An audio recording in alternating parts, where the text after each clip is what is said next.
এক নাম্বার ক্ষতি, ধর্মীয় বিদ্যা ভিতরে ঢুকবে না, ভাল লাগবে না। কোরআন হুজুর বললে, এই যুগে কোরআন হাদিস বললে আহলে হাদিস গো মাহফিলে মাশাআল্লাহ এরা শুনে।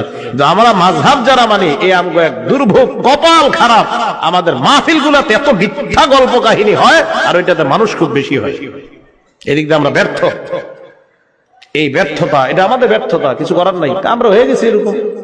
আহলে হাদিস এক জায়গায় সফল, এদের শ্রোতারা এদের মাহফিলে যায় হাদিস কোরআন শুনতে, এদিক দিয়ে এরা সফল। যাই কোক, কিন্তু এরা এর বাইরে বলবে না সফল। আমরা এই জায়গায় ব্যর্থ। আমি এখন আপনাদের সামনে একটা গল্প শুরু করি যার কোনো অস্তিত্ব নাই। যেমন এমন গল্প শুনছেন আপনারা, এক ব্যক্তি তার বউরে দেখছে মাছ কুটতেছে, বেড়া গেছে গোসল করতে, গোসল করে দেখে বেড়া বেড়ি হয়ে গেছে। বেড়ি হওয়ার পরে বেড়ার বিয়ে হয়েছে আরেক জায়গায়, বিয়ে হওয়ার পরে বেড়ার 5 জন সন্তান হয়েছে। সন্তান হওয়ার পরে এই লোক আবার গোসল করে উঠে দেখে কি উনি আবার আগের মতো বেটা হয়ে গেছে। 27 বছর ঘর সংসার করে আবার বউরা দেখে এখনো মাছ কুটে। শুনছেন এরকম ঘটনা? হ্যাঁ, মেরাজের ঘটনা প্রমাণ করতে গিয়ে এই জাতীয় ঘটনা কয় বক্তারা। এই ঘটনা পৃথিবীর কোন জাল কিতাবেও লেখা নাই। কই পাইলেন এই ঘটনা? এই ঘটনা আমি আপনাদের সামনে এখন খুব বানায় বানায় কইতাম, এরকম করতেন আপনারা, বিশেষ করে মুরব্বীরা এরকম করতেন। মিথ্যা কথা। এই মিথ্যা কথা আর কতদিন শুনবেন? মিথ্যা কথা আর শুনেন না। আমি আপনাদের সামনে আজকে খুতবার পরে একটা দুরূদ শরীফ পড়ছি, বললাম আমার সাথে পড়েন। নামাজে যে দুরূদটা, দুরূদের কোনো আওয়াজই হয় না আপনাদের, কিন্তু যদি আমি আপনাদের সামনে পড়তাম আল্লাহুম্মা সাল্লি আলা, কয় একটা টান দিতাম, এই মাইকের মাহফিলের আওয়াজে মানুষ এইখানে বইরা যেত, ঠিক না?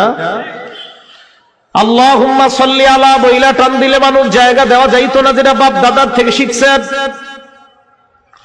আমি যে দুরূদ পাঠ করলাম, এই দুরূদ দুনিয়ার শ্রেষ্ঠ মানুষ মুহাম্মদ সাল্লাল্লাহু আলাইহি ওয়াসাল্লাম, দুনিয়ার শ্রেষ্ঠ উম্মত আবু বকর সিদ্দিককে শিখায়া দিছে। তাহলে দুনিয়ার শ্রেষ্ঠ মানুষ, শ্রেষ্ঠ উম্মতকে যেই দুরূদ শিখায়া দিলেন, ওই দুরূদ আমি পাঠ করলাম। পাঠ করার কোনো আওয়াজ নাই। আর বাপ দাদার শিখানো দুরূদ যদি আমি আপনাদের সামনে পড়তাম, মাঠের মধ্যে আওয়াজে মানুষ আরো ভরপুর হয়ে যাইত। আর কতই মিথ্যার মধ্যে থাকবেন।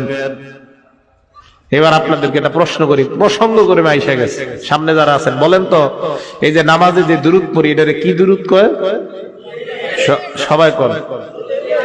এই কথা কই পেয়েছেন আপনারা? এটার নাম দুরূদ ইব্রাহিম। এটা কই আছে লেখা? কোন আপনারা এটা করি গ্রামের ওই জায়গায়? এবার পড়ি, একটু শোনেন। আল্লাহুম্মা সাল্লি আলা মুহাম্মাদ, নবীজির নাম কয়বার পাইলাম? একবার। ওয়া আলা আলি মুহাম্মাদ কামা সাল্লাইতা আলা ইব্রাহিম, ইব্রাহিম নবীর নাম, একবার। ওয়া আলা আলি ইব্রাহিম।